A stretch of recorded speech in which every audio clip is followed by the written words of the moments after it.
Welcome back to the deep dive. So today we're taking a really close look at a creative force, someone whose career, well, it's just a powerful example of how sticking to specific personal stories can lead to, huge recognition. Absolutely. We're talking about Sterlin Harjo. Exactly. Filmmaker, showrunner. We're basically charting his whole journey today. Yeah, and Harjo is, he's undeniably a pivotal figure right now, not just in the film world, but really in the whole story of indigenous media representation. Right. Our sources, they really show this clear, sustained focus on place, on his community.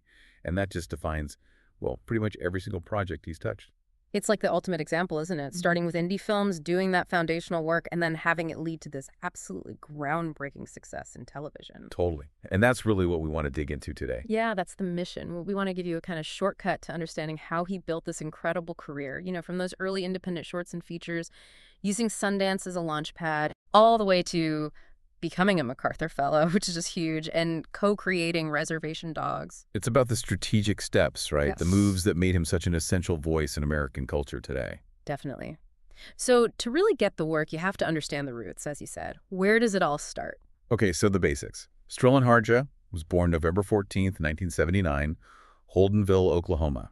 And this is critical. He's a citizen of the Seminole Nation of Oklahoma and also has Muscogee heritage. And that's not just like a biographical footnote? Not at all. It's the absolute core, the wellspring of his creativity. You look at his work, almost everything from the very first films to the current stuff on FX. It's set in Oklahoma. Mm-hmm. It features Native American characters, Oklahoman people, often tackling themes really specific to, the Seminole and Muscogee experience. So his identity isn't just woven into the work, it is the work in a way. It's the foundation. Precisely. So how did that commitment, that really hyper-local focus translate into a national, even international career? Well, the groundwork was laid academically, artistically. He studied art and film at the University of Oklahoma. Okay. And what you see, looking at the sources, is a young filmmaker who, right away, he sought out support from the kind of key players in American independent film. The institutions. Exactly. The institutions. We're basically tracking how that early focus, that authenticity and sense of place, it attracted institutional backing that really paved the way for the massive industry recognition he got later on. Okay, so let's unpack those early years then, because the recognition, it seems like it came remarkably fast. When did the industry really start paying attention? Almost immediately after his time at OU, actually. Mm-hmm. His vision, which was, focusing on contemporary Native life, something incredibly underserved in movies. Back then, it just caught the eye of the major gatekeepers. Right. So in 2004, he gets this really prestigious fellowship from the Sundance Institute. Which is a huge deal for an indie filmmaker. Yeah. Oh, massive. A Sundance Fellowship is often the biggest stamp of approval you can get early on. It means funding, yes, but also mentorship, connections, access. It's critical. And it wasn't just a one-off thing, was it? Getting multiple fellowships suggests they really believed in his potential? Absolutely right. Just 2 years later, 2006, he gets another big boost. This time, a fellowship from United States artists.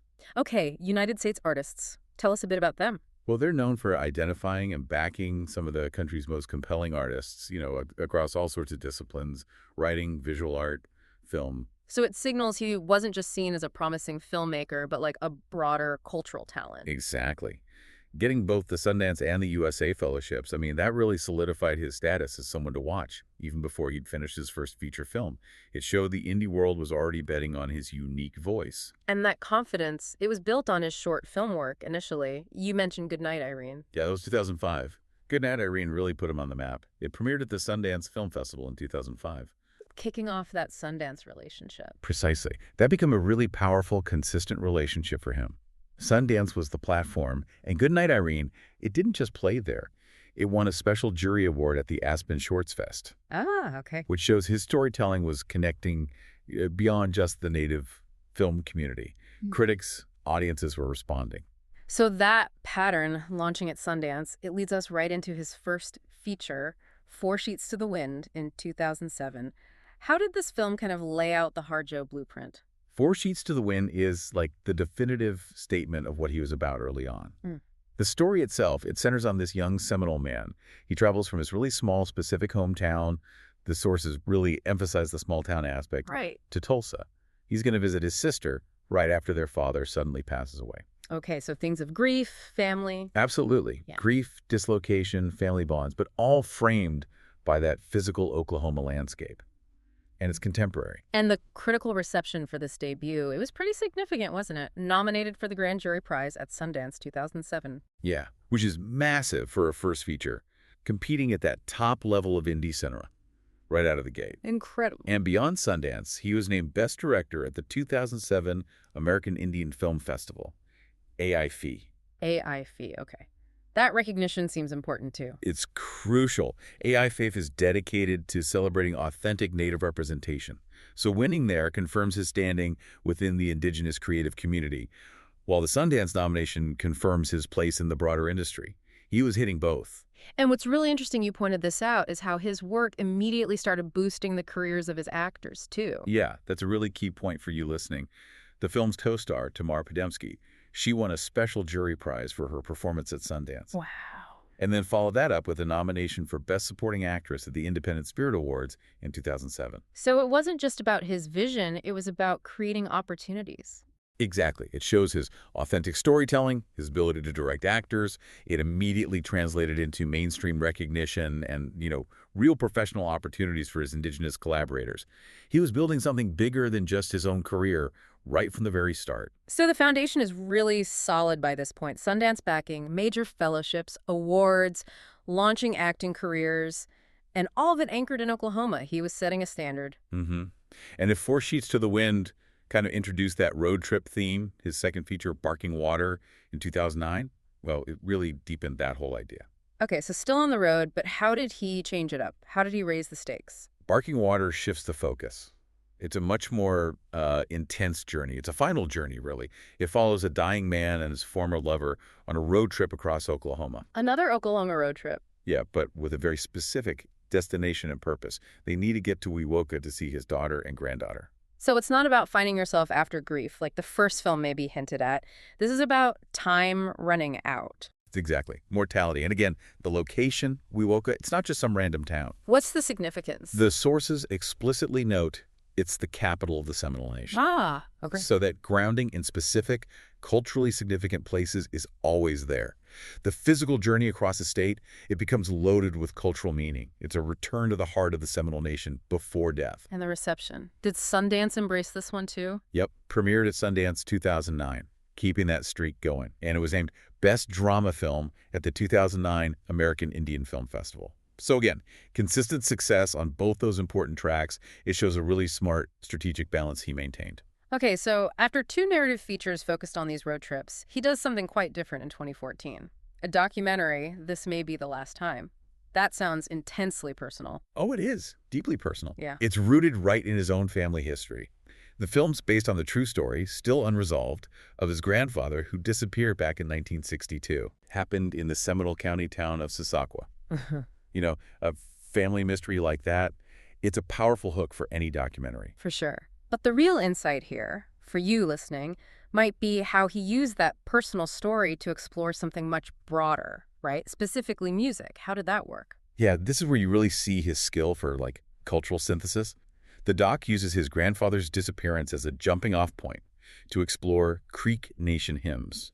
Mavscoke hymns. Okay, hymns. That's fascinating. And what's really amazing is the detail it goes into about the musical lineage. The film specifically looks at how these traditional Creek hymns, they have these melodic connections to, get this, Scottish folk music. Scottish folk music, really? Yeah, and blended with influences from American gospel and even rock music. It shows that the Creek musical tradition isn't some isolated thing. It's actually this dynamic, evolving mix of global influences, all filtered through their unique cultural lens. That detail about the Scottish folk link, that's brilliant. It shows he's not just, documenting tradition, he's analyzing its complex history. Exactly. And that thoughtful approach got noticed. After premiering at Sundance in 2014, AMC Sundance Channel Global picked up the distribution rights for the Sundance Channel. So it got significant global exposure. Okay, so after that deep dive into family history and music, he swings back to narrative features in 2015 with Mecco. But this one's different again, right? The sources call it a thriller. Yeah, a thriller, which is a really interesting shift in tone and genre for him at that point. Why do you think he made that move after these intimate dramas in the doc? Well, I think it's both artistically and strategically smart. By framing Mecco as a thriller, he kind of sidesteps expectations, the indigenous drama label. Right. The film's set in Tulsa, Oklahoma, so he's still committed to his location.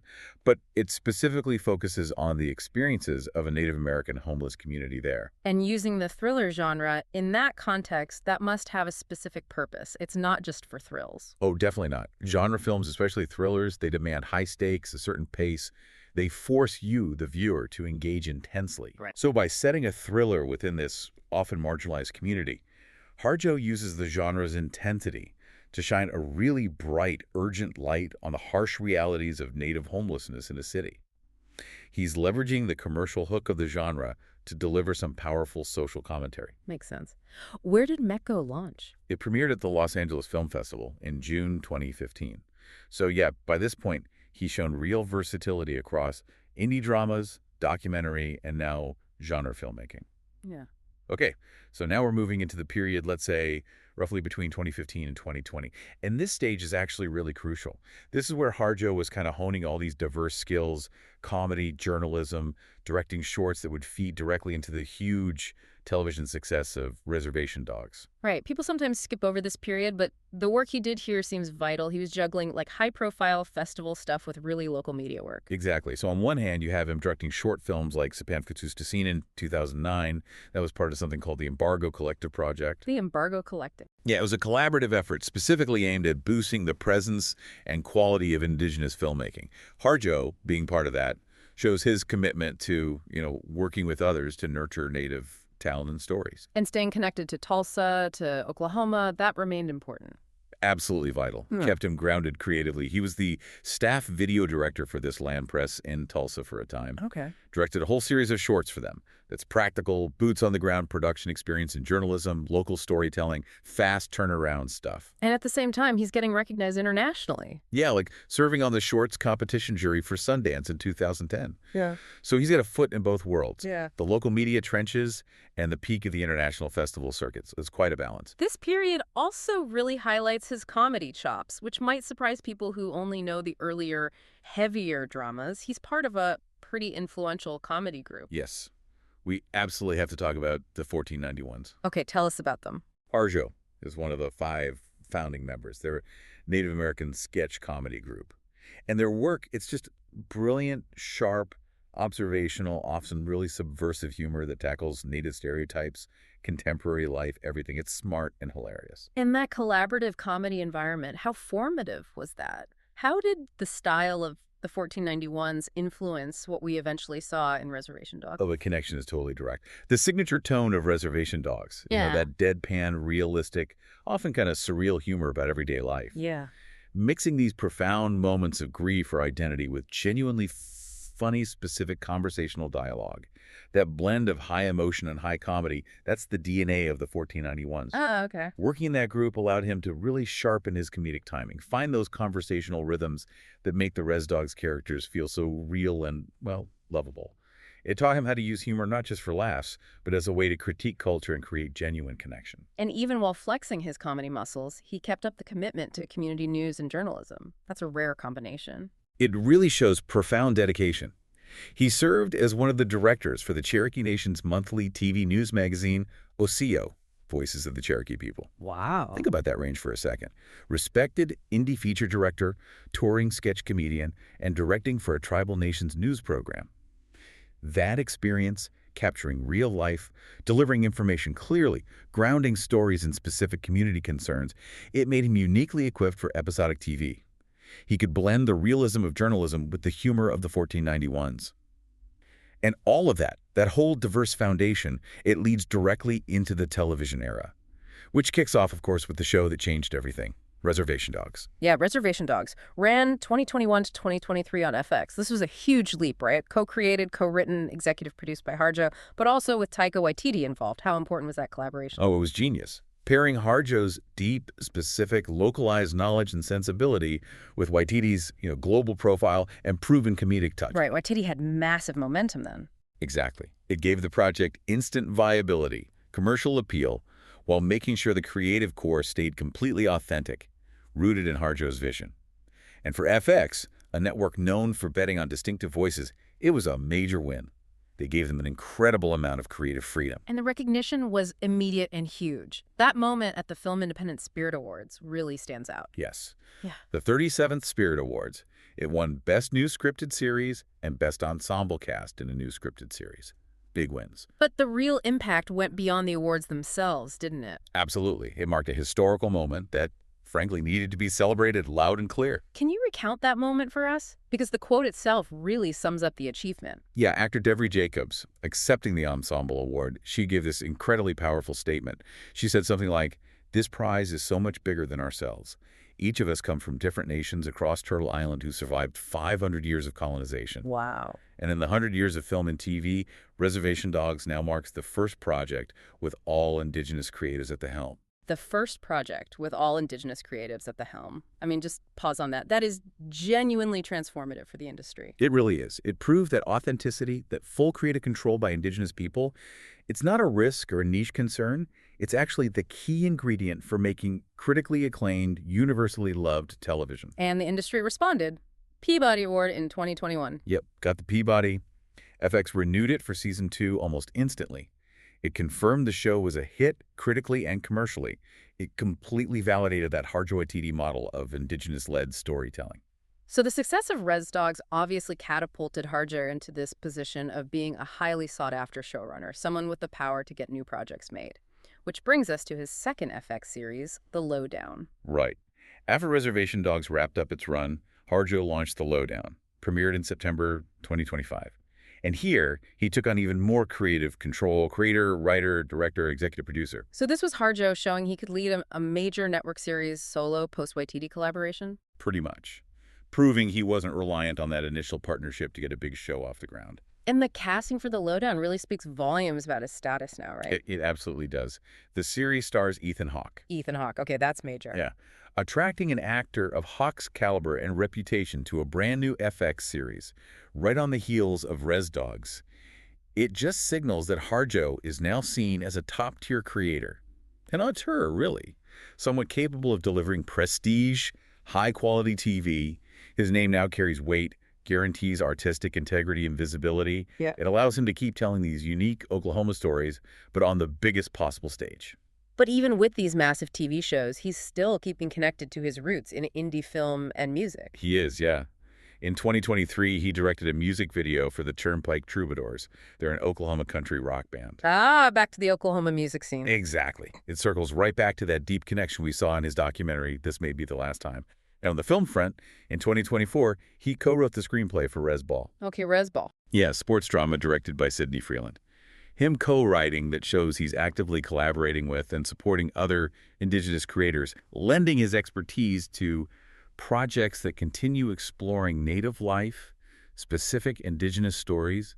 He's still building that ecosystem. It's just an incredible trajectory, isn't it? From those early Sundance films all the way to leading multiple major FX series. The recognition he's received, it feels like a fitting summary of a career built on insight and a deep sense of place. Yeah, the recognition is layered. It starts, importantly, within his home community. Yeah. Back in 2011, he got the Tilghman Award from the Oklahoma Film Critics Circle. Okay, local critics recognizing his focus early on. Right, showing they understood and valued his dedication to telling Oklahoma stories. Then a couple of years later, 2013, the Tulsa Library Trust gave him their American Indian Writers Award. Those early local honors feel really significant. They are. They show that the communities he was portraying, they were the first ones to really validate his work before the national and international awards started rolling in. And those bigger awards, they are truly staggering, especially for someone who broke through with such a specific, uncompromising focus. Absolutely. We mentioned the Peabody for Reservation Dogs in 2021. But the real pinnacle, the definitive acknowledgement of his entire creative contribution, came in 2024. The MacArthur Fellowship. The so-called Genius Grant. That's the one. Harjo was named a MacArthur Fellow in 2024. And here's the detail you really need to remember. The sources are explicit that he was the only filmmaker chosen for that honor in that specific year. The only filmmaker. Wow. Yeah.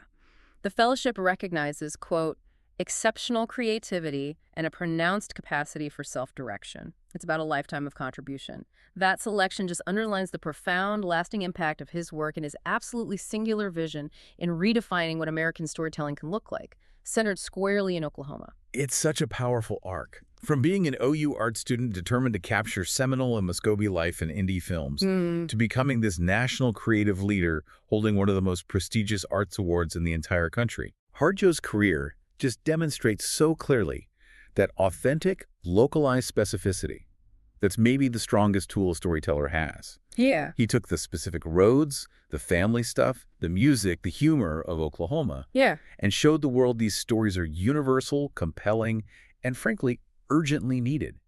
He didn't water down his vision for Hollywood. He made Hollywood recognize his vision.